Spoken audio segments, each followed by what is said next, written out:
Hello students, quantum mechanics के video lecture की इस सीरीज़ की पिछली क्लास में हमने बात की थी नाभिक में इलेक्ट्रॉन के अनअस्तित्व, non existence of electron in nucleus. उसको हमने हाइजेनबर्ग अनसर्टेनिटी प्रिंसिपल के बेसिस पे एक्सप्लेन किया था।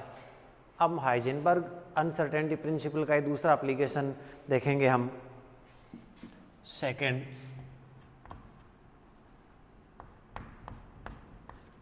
ग्राउंड स्टेट एनर्जी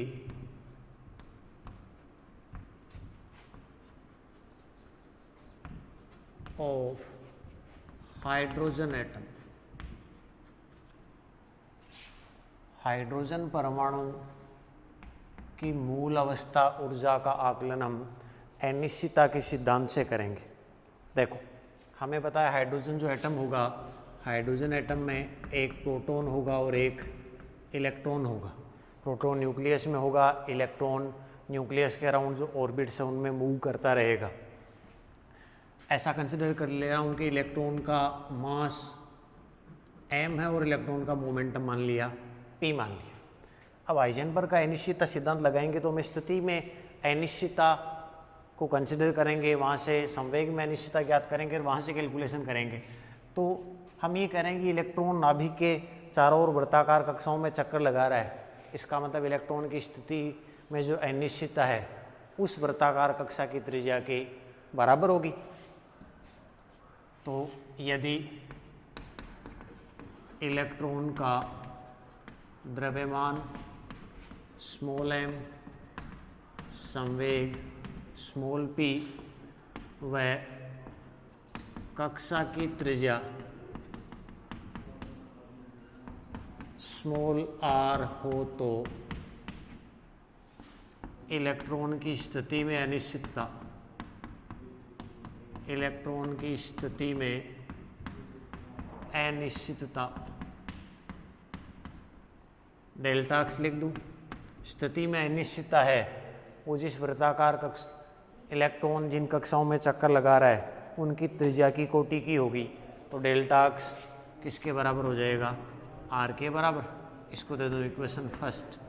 r लिखा है हमने, इलेक्ट्रॉन की इलेक्ट्रॉन नाभिक के चारों ओर जो चक्कर लगा रहा है उस कक्षा की त्रिज्या मानी है।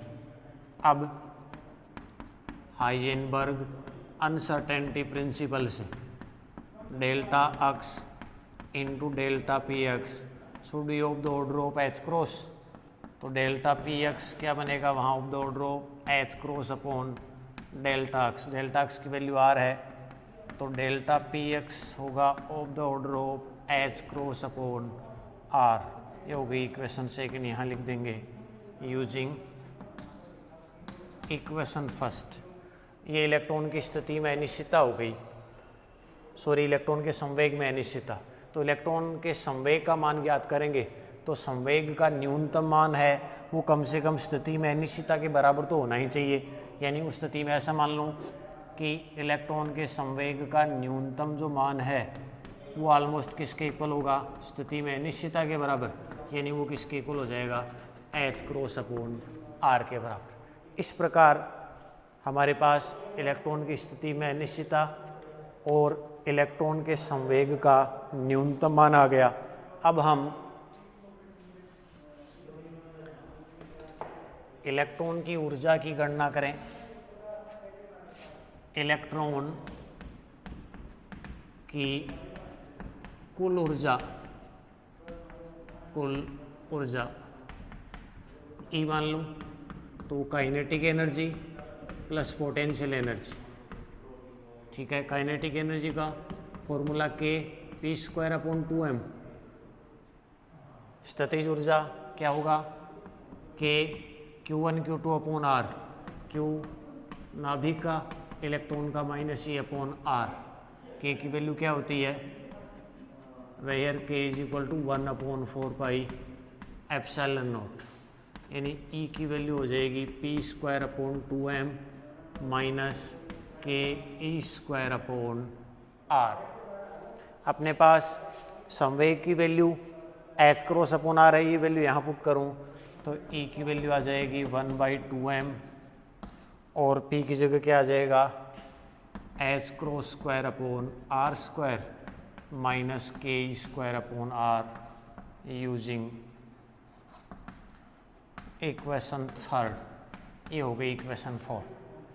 ये हाइड्रोजन एटम में इलेक्ट्रॉन की कुल ऊर्जा का सूत्र आ गया आपके पास।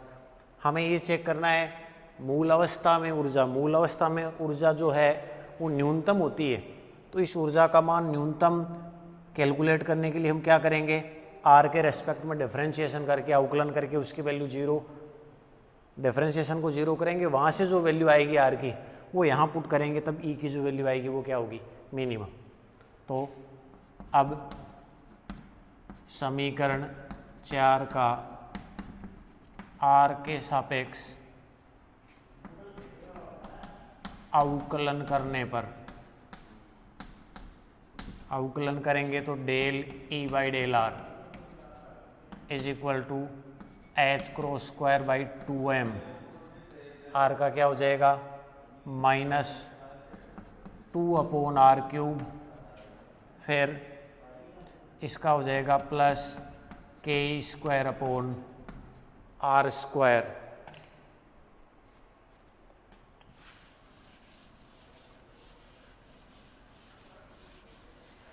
ठीक है।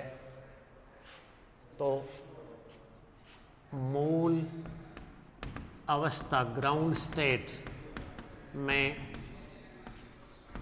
ऊर्जा के न्यूनतम मान के लिए, ऊर्जा के न्यूनतम मान के लिए क्या होगा, डिफरेंशिएशन किसके बराबर होगा, 0 के बराबर। इसको दे दूं मैं इक्वेशन 5। देयर इम्प्लाइज यूजिंग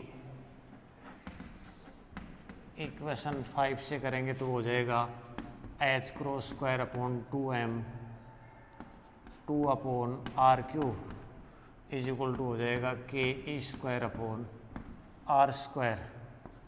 यहाँ से आर की वैल्यू क्या बनेगी, देखो 2 तो कैंसिल हो गया, आर स्क्वायर से यहाँ आर बच गया, उधर चला जाएगा, तो ये हो जाएगा H cross square upon 2m के ई स्क्वायर, और इसको मैं नाम दे दूँ आर नॉट समीकरण से।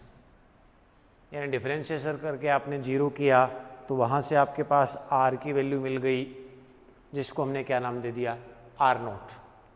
अब देखो यहाँ वेयर एच क्रॉस की वैल्यू आपको पता है 1.054 into 10⁻⁻34 joule into second. M electron का mass of electron 9.1 into 10⁻31 kilogram. E charge of electron 1.6 into 10⁻19 coulomb के 1/4 पाई एप्सिलॉन नॉट, ठीक है। इसकी वैल्यू के की वैल्यू 9 इंटू 10⁻9, ये हो जाएगा न्यूटन इंटू मीटर स्क्वायर पर कूलाम स्क्वायर। ये वैल्यू आप यहाँ पुट करोगे तो इम्प्लाइज आर नोट की वैल्यू आएगी 0.53 एंगस्ट्रॉम। ये आर की वो वैल्यू है जिसके लिए एनर्जी क्या होगी, मिनिमम होगी। मतलब अब अगर आर नोट की वैल्यू आर की जगह यहाँ पुट करूँगा मैं, तो ऊर्जा का जो मान आएगा वो क्या आएगा, न्यूनतम, मिनिमम। समीकरण 4 और समीकरण 7 से E is equal to H cross square by 2m R naught square minus K E square by R naught, ये E का कौन सा मान होगा, minimum. There implies E minimum. H cross की वैल्यू आपको पता है, एम की, ई के, ये सब वैल्यू यहाँ पुट करोगे आप। तो ऐसे करूँ मैं, इसको नाम दे दूँ equation 6a using equation 6a। ये यहाँ पुट करोगे आप तो जो वैल्यू आएगी वो आएगी -13.6 इलेक्ट्रॉन वोल्ट। यानी यहाँ से कैलकुलेशन से ये आइडिया मिला आपको कि हाइड्रोजन परमाणु में मूल अवस्था की ऊर्जा का मान -13.6 इलेक्ट्रॉन वोल्ट प्राप्त होता है। ये हमने कैलकुलेट किया हाइजेनबर्ग के अनिश्चितता सिद्धांत से, और एक्सपेरिमेंटली भी जब प्रूव किया गया तो वैल्यू ये आई। इस प्रकार हम हाइजेनबर्ग के अनिश्चितता के सिद्धांत की सहायता से मूल अवस्था की ऊर्जा का मान ज्ञात कर सकते हैं। ठीक है, नेक्स्ट इसी का एक अनुप्रयोग और डिस्कस कर लेते हैं, जिसमें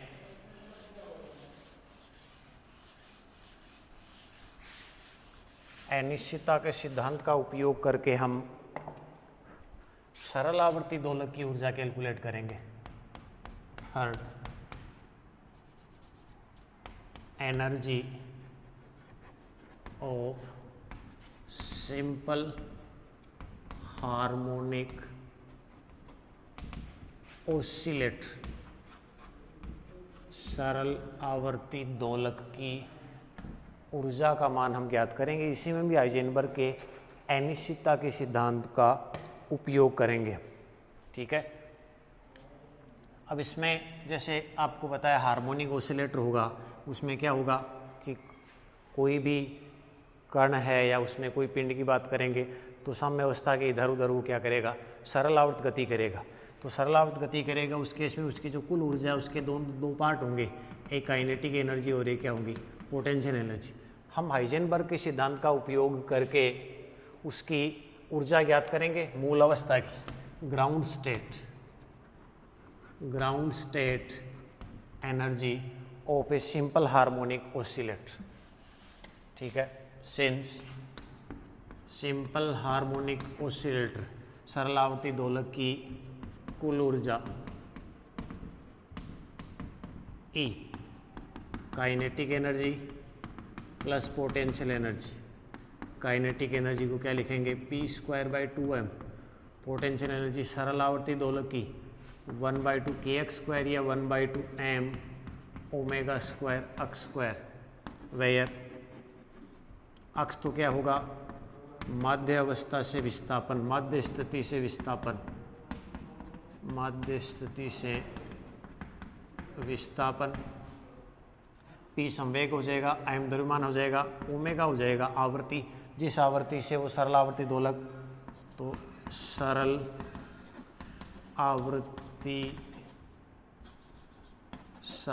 आवर्ती दोलक की आवृत्ति। ठीक है, अब अगर ऐसा मानो यदि सरल आवर्त गति का आयाम स्मॉल a हो तो स्थिति में अनिश्चितता,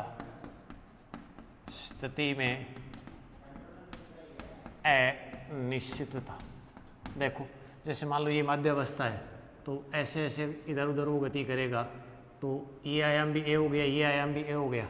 इसका मतलब उसमें जो दोलक की पाई जाने की पॉसिबिलिटी है वो यहाँ से लेकर यहाँ तक हो सकती है। तो टोटल कितना हो गया, 2a। तो उसकी स्थिति में अनिश्चितता डेल्टा अक्स है वो किसके बराबर हो जाएगा, 2a के बराबर। इसको दे दिया मैंने समीकरण 2। अब हाइजेनबर्ग अनसर्टेनिटी प्रिंसिपल से delta X into delta P X approximately लिख दिया मैंने h×2 के इक्वल। इट मीन्स यहाँ से डेल्टा पी एक्स की वैल्यू आ जाएगी लगभग बराबर h×2 डेल्टा अक्स। ये वैल्यू यहाँ पुट करूँ तो डेल्टा पी एक्स की वैल्यू आएगी h×2 डेल्टा अक्स की जगह क्या आ जाएगा, 2a यूजिंग इक्वेशन सेकेंड। इसको दे दिया मैंने इक्वेशन थर्ड। अब यहाँ आपके पास स्थिति में अनिश्चितता आ गई और संवेग में अनिश्चितता आ गई। हम अगर ऐसा मान लें कि स्थिति का न्यूनतम मान कम से कम स्थिति में अनिश्चितता के बराबर है, इसी प्रकार ये भी मान लें कि संवेग में अनिश्चितता का मान कम से कम संवेग का न्यूनतम मान कम से कम संवेग में अनिश्चितता के बराबर है, तो उस केस में यदि स्थिति अक्ष का मिनिमम मान ऐसा मान लें हम कि वो कम से कम डेल्टा अक्ष के बराबर तो है, उस स्थिति में उसको क्या मान लिया 2a, और संवेग का न्यूनतम मान ऐसा मान लें कि वो कम से कम उसके बराबर तो है, तो उस केस में ये हो जाएगा डेल्टा px के बराबर, ये आ जाएगा h क्रॉस अपॉन 4a। इसको इक्वेशन दे दूँ 4 और इसको दे दिया इक्वेशन 5। अपने पास अक्ष की वैल्यू आ गई, px की वैल्यू आ गई, यहाँ से ये वैल्यू हम पुट कर सकते हैं समीकरण फर्स्ट में। तो समीकरण 1, 4 और 5 से एनर्जी E, देखो यहाँ अक्ष डायरेक्शन मानना था तो यहाँ मैं इसको px लिख सकता हूँ, तो हो जाएगा ये 1/2m px स्क्वायर, ये हो जाएगा h cross square by 16a square plus 1/2m omega square, अक्ष स्क्वायर क्या हो जाएगा 4a स्क्वायर, ई हो गया देखो h cross square upon 32m into 1/a square plus ये हो गया 2m omega square a square, ये हो गया 6। अब हमें मूल अवस्था की ऊर्जा ज्ञात करनी है, तो हमें पता है ग्राउंड स्टेट की एनर्जी है वो मिनिमम होती है, तो मिनिमम वैल्यू कैलकुलेट करने के लिए हम क्या करेंगे, इसका डिफरेंशिएशन करके उसको क्या करेंगे 0, सिंस अतः मूल अवस्था की ऊर्जा के न्यूनतम मान के लिए न्यूनतम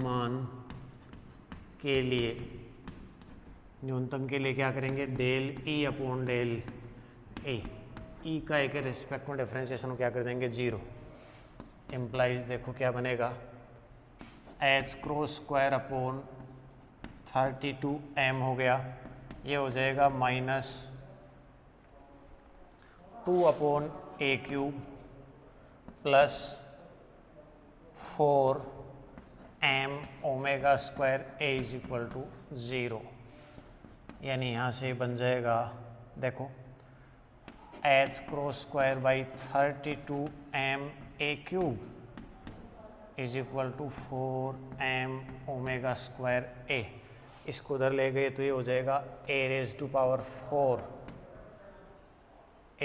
पावर 4 बन जाएगा यहाँ से h cross square upon m square omega square, ठीक है, और ये हो गया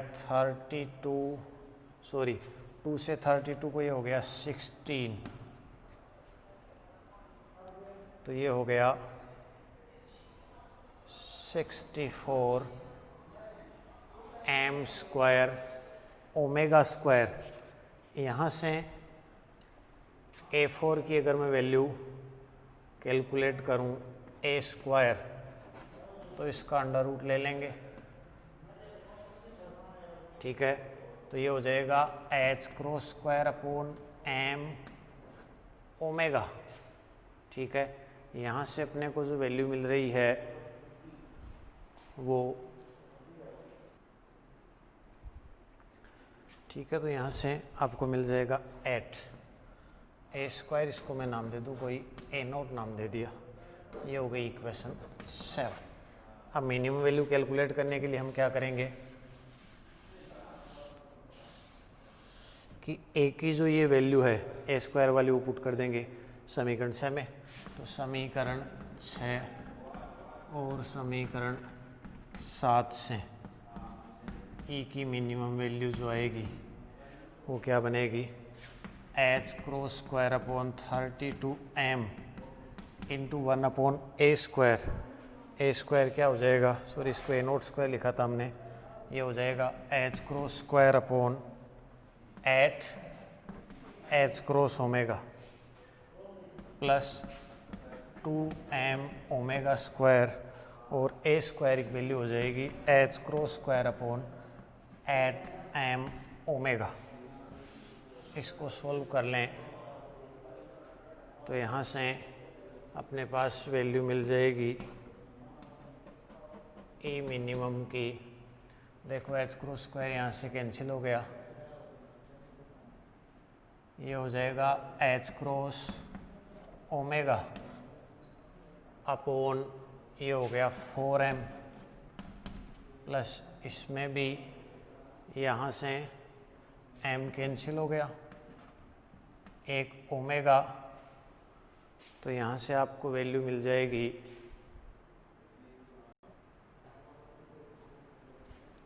ठीक है। तो यहाँ से अपने को ये जो वैल्यू मिल जाएगी एच क्रॉस स्क्वायर की वैल्यू हमने यहाँ से पुट की है। तो देखो ए स्क्वायर की वैल्यू यहाँ से एच क्रॉस ही आ रहा है, ये वैल्यू हमने ठीक नहीं पुट की है। तो ए स्क्वायर की वैल्यू है 8m omega upon H cross, यानी यहाँ वैल्यू ये है 8m omega upon H cross. ठीक है, इसमें भी 8m omega upon H cross, यानी यहाँ से अपने को रिजल्ट ये मिल जाएगा। देखो ये एच क्रॉस स्क्वायर है तो एक एच क्रॉस कैंसिल हो गया, तो ऊपर एक ठीक है एच क्रॉस बच जाएगा अपने पास, और m कैंसिल हो गया, ये बच गया 4 और नीचे ऊपर क्या बच गया ठीक है।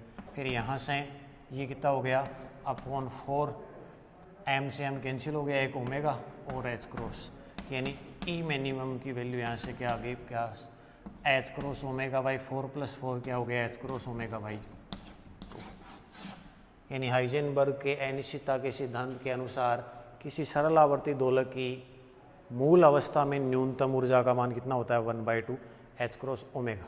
तो इस प्रकार हमने हाइजेनबर्ग के अनिश्चितता के सिद्धांत के 3 अनुप्रयोग पढ़े हैं, जिसमें हमने एक में नाभिक में इलेक्ट्रॉन के अनस्तित्व को प्रूव किया है, एक हमने हाइड्रोजन परमाणु की मूल अवस्था ऊर्जा कैलकुलेट की है, और तीसरा हमने कैलकुलेट किया है किसी सरल आवर्ती दोलक की मूल अवस्था ऊर्जा। ठीक है, आज की क्लास में इतना ही पढ़ेंगे। धन्यवाद।